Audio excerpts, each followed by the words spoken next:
to our lecture on interpersonal communication. The definition of interpersonal communication is a distinct type of interaction between people. Communication is at the heart of everything we do in our daily lives. It shapes how we interact with the world around us, whether we are sending a text message, having a conversation face to face, or even just sharing a smile. These acts of communication are fundamental to our social interactions. Our ability to send and receive messages about everything from objects to attitudes to values and beliefs is what we have enabled us to succeed and thrive. In fact, some scholars argue that you can't truly understand society without understanding how its members communicate.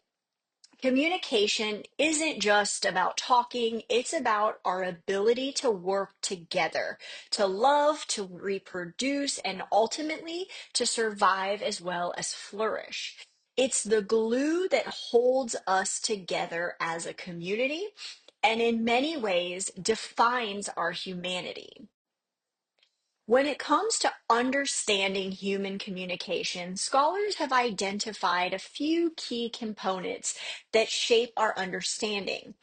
Whether we're talking about general communication or more specifically interpersonal communication, there are two main models that help explain how messages are sent and received. The first model, the linear model of communication, is the older of the two. It's based on the idea that communication is a one-way street where one person packages information to deliver a message to another person. The second model, the transactional model of communication, is more recent.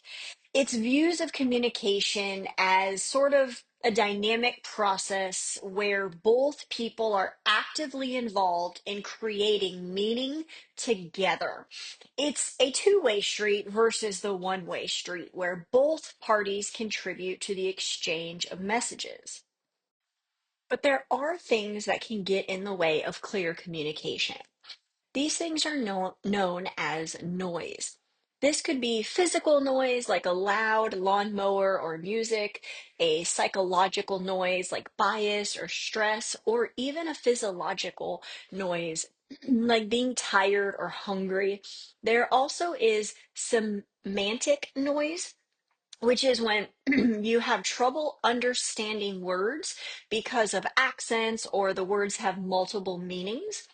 These are types of noise that can make it hard to understand what the sender was trying to say or trying to get across.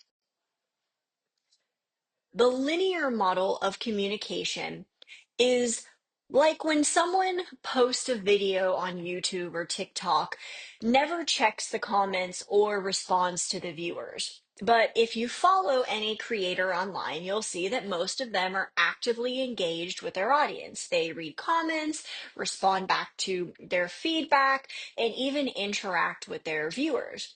When someone receives a message, whether it's criticism or encouragement, they often respond to it.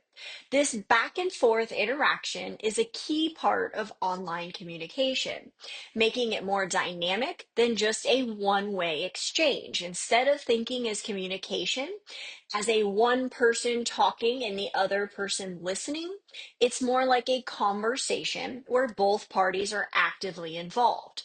This is where transactional model of communication comes in. It's like a give and take where both sides are contributing to the communication process. This model better represents the interactive nature of online communication and many other forms of human interaction.